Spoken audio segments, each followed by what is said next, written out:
and we are off. Hi. Hey, Olivia. How's it going? It's going great. Sweet. So, man, you are the first guest of the K&J podcast. Yay. Of 5 people listening, you're the first guest. How do you feel about that? I would say honored, but, for how long I've known you, yeah. I'm gonna put my phone on do not disturb mode so we don't get interrupted. Mm-hmm. So let's hop into it. I heard you are a massive fan of San Diego's parking. Where do I want to start with San Diego? We're starting with parking. We're starting with infrastructure. Okay, so, I'm originally from New York. Yeah. Right? New York being one of the oldest cities in the country. The suckier version of okay, no, keep going. Don't be hating. Don't think we go to New York on you. No, don't do it. But they figured out infrastructure early on because they built it literally from the ground up. Off the back of immigrants, everything. But San Diego, being so new and being on a fault line, these motherfuckers don't know how to figure out anything. And it drives me so crazy that they had to confine everything to such a small area that the thought of building parking structures never crossed their mind. It's kind of crazy. Yeah. It's just like, no, we're not going to have enough people. Well, we're going to have just the right enough people to be like, street parking is great. Oh, yeah. It's San Diego. People want to skateboard everywhere or whatever, Yeah. Our transit system is amazing. Our transit system doesn't freaking exist. It's ass. Like, San Diego can't, Southern California in general can't build underground train systems because of, fault lines and earthquakes. So what are they stuck with doing? Well, everything's got to stay above ground. And also, because of how far everything is from each other, they don't really have a good bus system, so everything has to be done by car, which means that everyone's driving everywhere, which means that if you're going to park, good luck. I literally spent an hour and a half once trying to find a spot, got so frustrated and gave up and said, look, dude, I'm not coming to this event because I can't park. Oh, man. So, Nicholas, he bought us tickets to some, festival in PB, and we're cool. The tickets were $110, but he had an option of buying a parking space for $200. Listen to me now. The event tickets are $110 each, so you spent $220 already. Yep. But the parking space is more expensive than basically 2 tickets. Well, it's $200, so they minus $10. planned smart. That event planned smart. Yes, we know parking's gonna suck, so you're gonna pay us more for it. And he was like, "Fuck that! I'm not doing it." We didn't even get to go to the event. We had to park. I think it was 8 miles down. Take an Uber, and then. Why didn't you just take an Uber from the start? It was so bad. It was so bad. Oh my god. Very bad plan. It was a terrible time. Like some of these parking lots, like the one we went to earlier, it's not even a parking lot. They literally just took an empty spot of pavement and said, yeah, we'll build something around that. No. So it was great. You see that pavement over there? I got a spray can. Let's draw some lines. Literally, the parking spots can be so damn narrow sometimes because the real estate is so small in some of these areas that if you're not driving a compact car, good luck not getting some kind of dink on your car somewhere. Everyone in San Diego has a Prius. That's not a compact car. It's really not. No, they say it is, but hell no. And those lines are dude, my shoulders are wider than those fucking lines. Maybe the length of this table, to be honest, I'd say would be about the size of this freaking spot. Oh, it's terrible. It's terrible. But I still think I've been to New York once, and it was great. But come on, we have the weather, the food, the people, and I think that's enough. New Yorkers are assholes, man. Hey, you guys have we just have a no bullshit kind of way of living. We have a common sense way of getting around, and if you're not moving, get the hell out of the way. Dude, it's funny. You guys have this. You have a straight line type of attitude, when you got to get some shit done. Yeah. The best people to work with, honestly. Californians are let's oh, I can take a left, I can take a right. Oh, I can stand here for a minute, I can chat here, I can chat there. No, you're like, fuck it, I gotta go, and I'm done. Now I relax. It's true. And they're hey, hold my beer while I do this. Dude, the thing I hate about Californians is the distracted mindset. Here you have all these guys looking around all hunky-dory, lazy-daisy, what the fuck is going on? Meanwhile, they're freaking rear-ending every other person. Every other freaking car accident involves someone smashing into someone's rear because they're not paying attention. Yeah. Which, literally, I could see 3 accidents a day sometimes because probably of more California drivers. But in New York, you're being generous. We have that mentality of, we got to get shit done. Get shit done first, be nice later. You know, no, New Yorkers are not assholes. You just have to catch us at the right time. Between the hours of 7 and 4, we got shit to do. If you're not part of that shit, get out of the way. And then afterwards, we'll be so nice and talkative. Hey, how you doing? You new to New York? Here, let me show you around. That is New Yorkers. That is how I am. It's how I've been raised my entire life. I've lived in that state. So coming from one coast to the other coast, what is wrong with the people out here? I don't have understand. The pizza, bro. We don't have the pizza that you have. Don't have the pizza, don't have the bagels, don't have anything good. Italian food, fucking forget about it. If you're not on the East Coast, you're not. Oh, come on. We've had some good Italian food in Little Italy. We found a little hidden gem, but even then it wasn't that proper. Trying to find a veal parm, which is a very somewhat classic New Yorker style dish, was so difficult in this area. Like, their Little Italy, talk about little. First off, I mean, yeah, it's a small freaking area, but there's nothing Italian about that entire place. You got a bunch of restaurants that you can call Italian, but all the freaking cooks in the back are Mexican. So, yeah, very Italian. I miss the Italian Americans. Oh my God. You're going to get all those guys in New York and New Jersey. It's so funny. Yeah. The cooks are Mexican. I'm serious. I'm serious. I'm ordering, hey, yeah, let me get a chicken parmesan. All right. Hey, I need chicken parmesan over here. See? Oh, God. Okay. Hey, the taco place we went to today was great, though. Yeah, but I'm expecting that. Yeah. California, you know, here's Mexico, here's San Diego. Freaking jump right over the wall that's being built here. That, you know, Mexico's supposed to pay for, but the government is still shut down because we need a budget for it. Isn't it weird? I just think it's funny that the president's idea of getting what he wants is to throw a temper tantrum and say that no one's working. But that's Trump, though. I mean, this isn't the first time that we have a government shutdown, but yeah, Trump's mindset with this is absolutely ridiculous. Yeah. And thinking that this is going to be an effective way of dealing with an immigration And this is problem. the longest government shutdown, right? It's about to be. It's about to be? It's about to be. Okay. Yeah. Man. Nah, I don't care.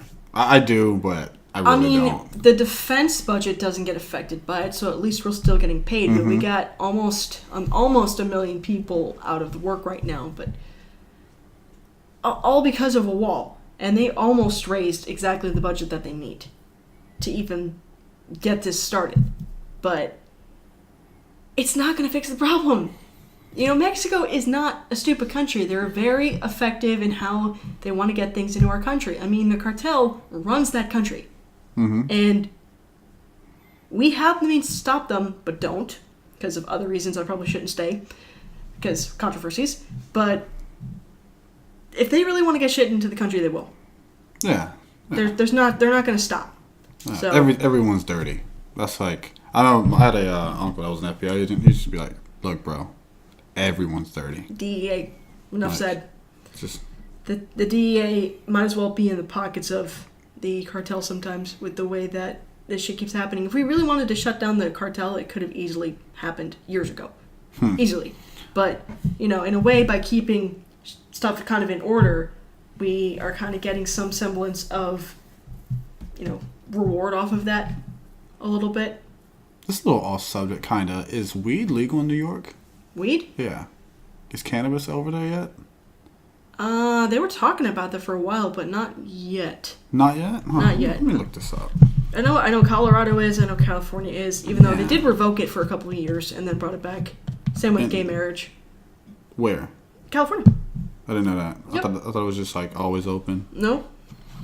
There was a brief period of time where they revoked it, and then they realized, that's about half our community, so maybe we shouldn't do that. Real estate value went way through the floor.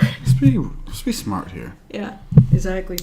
We have had a couple crazy nights, and hold on. So marijuana legalized in New York.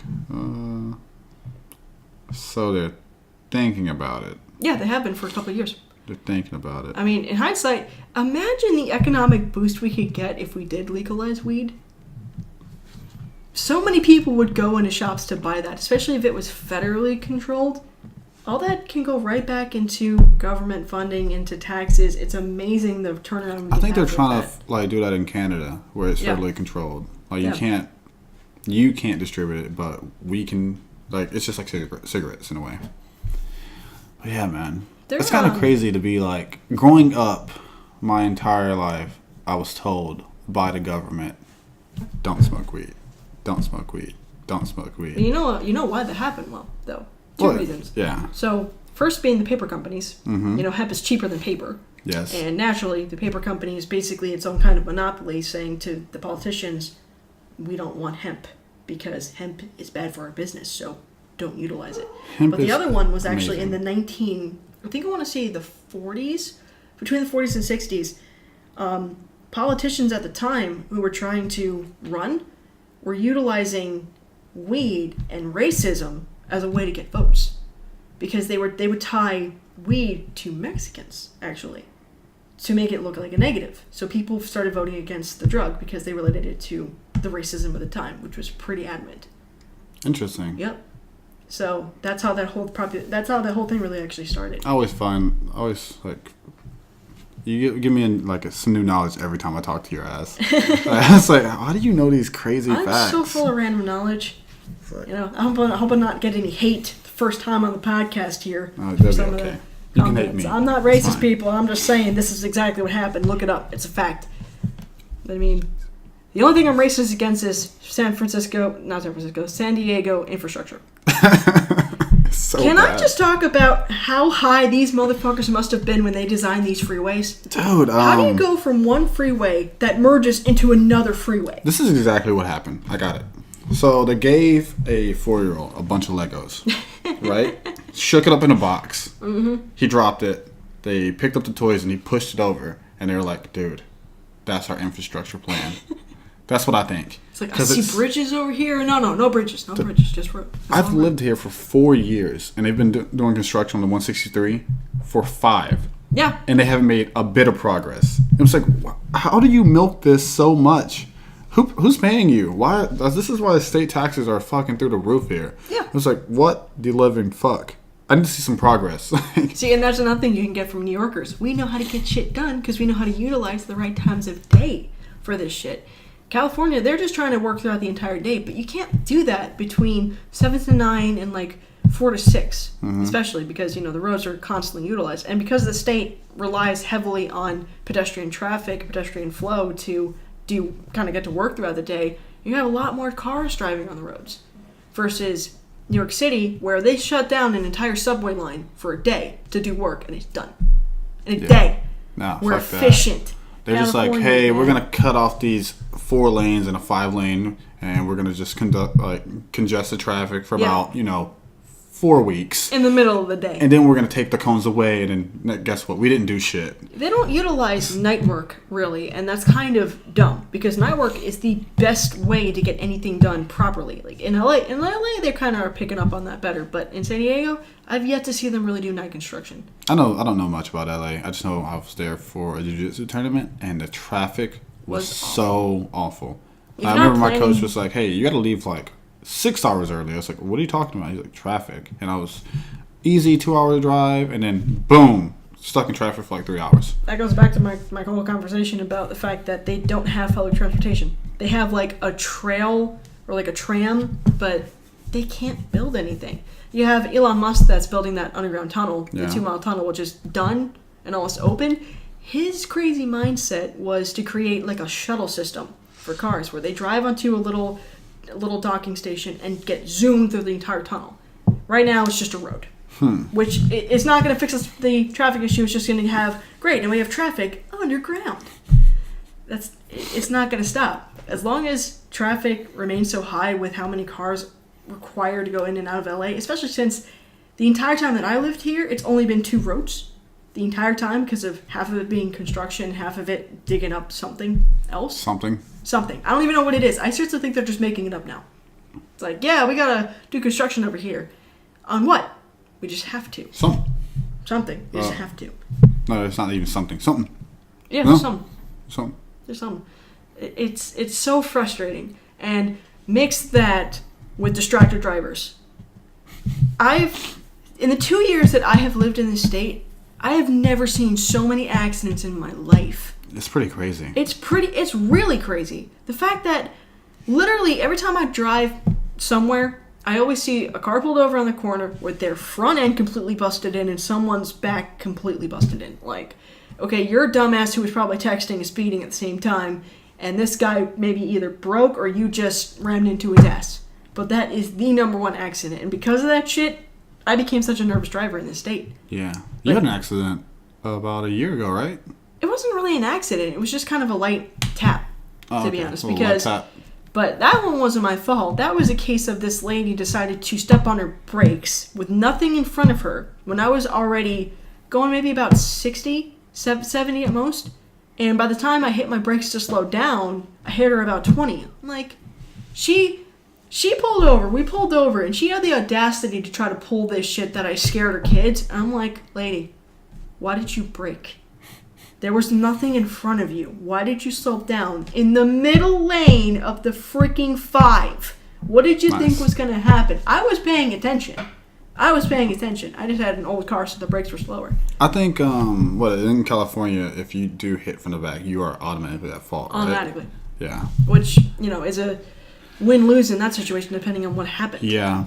My accident was kind of like that, where the Lexus slowed down, so the Jeep hit her, so I hit the Jeep, and then the Jeep backs into me and just drives away. That was the accident where you question your life at that point. Yeah, I was like, what the fuck is going on? And I was like, I am not gonna. It happened so fast, and then I get hit by a truck in the end, and he drives away, and I'm like, dude, I'm not dying like this, like a little bitch. Fuck this. And that yellow ass car. I mean, yellow cars are curses. That kind of proved the point. Don't talk about my Jen. That was the baby. It's just, it was a pretty shitty car. I was just starting to love it. It wasn't shitty. It wasn't shitty. Yellow is obnoxious. Yeah. Nothing good happens to yellow cars. My point proven. I get it. I have my Mini Cooper now, so I'm happy. I'm loving that damn thing. Mini Coopers, man. You can have them. They're nifty little cars. I just don't get them. I don't think you should get them. Like look at it like that, get it. You just gotta it's a material object. Right. It gets me from A to B, and for some odd reason, I think that damn thing is I don't want to say cute, but it's a little killer. It's my little hippo. It looks like a hippo to me, so I just that's my thing. Is that your nickname for it? Hell yeah, it's the hippo. I've never owned a new car. Like the car that I have right now, it's a 2006 Pontiac. It's the newest car I've ever owned. A vibe, right? Yeah. Fucking vibing out. Perfect car to own in California since that's all everyone does. Vibe out, bro. Vibe out, bro. I seriously, my stereotypical moment with the Californian was one day I was in the Verizon store just trying to do something with my phone. This guy walks in, tanned out, blonde hair. The guy must have been at least in his 50s. And every other sentence out of his mouth was, yeah, bro. Whoa, I mean, this is so cool. I'm like, this is what they're talking about with Californians right there. Have you ever been to OB, Ocean Beach? I think maybe. I'm not sure. So it's like if you look homeless but you're not homeless, you live in OB. That's what it is. And Jesus. It's a ton of those guys that just have the greasy hair. And just yeah, dude. Oh man, awesome, bro. Oh. And I was in OB about 2 days ago, and this guy, I'm trying to get a beer, and this guy comes up to me, and I swear if I wasn't black, he wouldn't have said this. He looks at me, and I'm like, oh, and I was like, oh, you're drinking a sour, how is that? And he's an older gentleman, and he's like, oh, dude, it's fire. I was like, it's fire? It's not good? No, he's like, it's fire. It's like, okay, you're so racist right now. If I would have been white, he's like, oh, it's good. It's, he just tried to let me relate to this young guy. Oh, it's fire. I'm like, oh, here we go. Most of those guys are freaking hippies. They came out in the 60s and stayed. Legit. It's either San Francisco or San Diego. They just stayed. I mean, Coronado alone, I've seen so many souped up freaking old Volkswagen vans. The shit that the hippies drove in when they came out here. The van life is real out here. It's really cool. Yeah, I appreciate that. Yeah, van life's cool. I saw a van once in a van. I took a picture of it, actually. What? It was on the base, someone had a Volkswagen van that they cut in half, so it was it had a truck bed in the back. And in that truck bed was another minivan. I'm like, okay, I think this person is a little obsessive. Yeah. And that's cool. I need to take a picture of that because you'll never see that again. But yeah, I can appreciate van life because if you can agree with this, they're minimum, right? Kind of? I mean, it depends on your aspect of minimalism at that point because, when I think minimalism, I'm thinking you only have maybe a couple pieces of furniture that are so empty you have to put like a candle on one of them to make it look like you actually live there. Mm-hmm. Like when you're making vans, it's amazing how hoarders can live when it comes to vans. Because you can make a platform bed in there, you got your curtains, you got some like makeshift shelves along the wall, a lava lamp for some reason, because why not? Yeah, it can look messy. Yeah, I've seen some messy vans. Yeah. I've also seen some really nice minimal vans. And I think for me, because I went down this rabbit hole, I was like, dude, I could live in a van. I know I can. Like a little shack for 3.5 years. True. And that's all I needed. It's like one step up from a van. Yeah. And I think I can downgrade to a van. That'd be cool. Yeah. My Divo's living in a trailer. Interesting. Yeah. Like a camper Yeah. type thing? How big is it? I'm not sure exactly the I size think I know of it. your But what's your Divo's name? he's new. Lieutenant Commander Gustafson is his name. No. Yeah, he's very, very new. He's actually a very cool guy. He ate lunch with us one day on the mess decks. Nice. Because he used to be in the Army, so that's how they used to do it in the Army. Naturally, is everyone eats on one mess deck. It doesn't matter rank. Interesting. So he joined us one day, and no one even batted an eye for a second that a lieutenant commander was sitting right next to us on our mess decks eating. That's interesting. It's like, People that are not in the military or in the Navy, for those people who don't understand that, that's a big deal. That's an officer with an enlisted person, and we have separate war rooms for a reason. We have a main mess deck for 3,000 people, and then you have an officer's deck for a few hundred people. Yeah. But So- you have like what? There's 3 wardrooms? Yeah, exactly. You got 2 on the flight near the flight deck for the pilots, and then 1 on the lower decks for the reactor officers. Mm-hmm. But everyone So- goes to the lower decks Pretty for much. some reason. Pretty much. I'm not really sure why. Maybe because it's bigger, but Yeah. yeah. Like I've seen the first 2, the top ones are kind of small, but it's mostly for the pilots that have to go right up for their plane trip afterwards. So, like, you said, you said what you think a minimalist is. What, you defined it. Well, my idea of being a minimalist is literally everything that you own can fit within maybe about 2 bags. Okay. And also the aspect of what you collect and the value of what you're collecting. Like, I'm a very sentimental person, so there's stuff that I've had since I was a kid. That's stuff that I'm never going to get rid of, but it's not a lot of stuff. I'm not connected to a lot of shit. Another thing about being a minimalist, you're not connected to a lot of things. Like, hoarders are obsessed with things, so they hold on to them, thinking that it's going to be valuable, but it turns out being trash. Minimalists don't do that. Minimalists would be the first people to throw something out if they knew that it was going to take up space. Gotcha. For me, how I define it for myself and how I live by it, it's just like if that object doesn't have a job, I don't need it. Okay, I can That's how I look understand at it. that. That's how I look at it. And you remember my transition. I was like throwing shit at. I'm like, why do I have these Louis Vuitton belts, all this bullshit? Why do I have this, and this? Why do I had 60 pairs of shoes. I remember you were a fashionista for some reason, and like you had to take an hour to pick out your freaking outfit. Then all of a sudden, the next month I saw you, you got rid of half your wardrobe. Yeah. Like, what changed your life? I read a book. I read this book, The Minimalist, and my mom actually suggested it to me because I was like. I used to call her and be like, hey, so what shoes should I wear with this? She's like, you're really into like your wardrobe. I'm like, and she's like, how many shoes do you have? I'm like, about 60. And she's like, you have like 30 here. It's like, yeah, I have. You got a problem. Yeah, I did. Very materialistic. And then I was just like, every time I would get upset, I'd be like, well, okay. Before I even go back into that, how many phones have I had since you've known me? Too many. Every time there was an upgrade, you go get it. Yeah. And I had to cut that shit out. And you've had the same fucking phone. I've had the same phone for like almost 3 years. To me, if it works, I'm going to keep using it. Yeah, and I had to adapt that mind state in a way. Because I was like, Yeah. I'm unhappy because it's not new and there's something better because I just think it's better.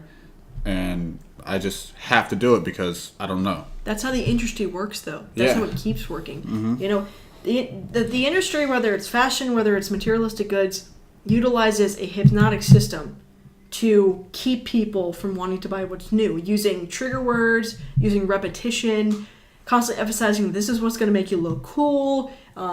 If you don't use this product, no one's going to want to sleep with you. All these aspects are what makes business work. Definitely. So, minimalist... The sex thing that you just mentioned, that's huge. Yeah. That's huge. Yeah. Yeah. Minimalists are not necessarily affected by that. because they know I don't need it. What I have is functional. I'm not going to increase that. So if it's not something small or something valuable, then why get it? Yeah, no, I completely agree. I'm so glad I made the choice. Saved a ton of money, too. Oh my gosh, saved so much money. You really had some bad habits. Hell yeah. Look at the risk. Anything that was new. I don't care. Oh, man, so we can talk about minimalism for hours, but let's wrap this thing up. You going to play a little tune for us? Oh, jeez. Yes, you notice you got yourself an ocarina, which I got one of these when I was 16 because of my love for Legend of Zelda. Mm-hmm. And there was a guy I used to follow on YouTube who I kind of learned this instrument from because it's just fun. I mean, this is the easiest instrument you can honestly learn as long as you understand the fingering. It's super I'm going to easy. learn it. So, what should I play? Anything. Let's hear it. Legend of Zelda? Anyone? Ocarina of Time? You got a song choice? Well, this is what we're going to do. I'm gonna hit you up guys with the outro. Please like, link, and subscribe to this stuff. Olivia, thank you for coming on. It's been great. You were the first guest. Hey! It's insane. Go check out gross. our main channels. We're gonna link your Instagram and Facebook, or you have a YouTube channel? No, but I have Instagram and Facebook. So. Okay, we'll link it up and all that. In the description below, we'll link some other crazy stuff. But hey, keep listening and let's hear a tune.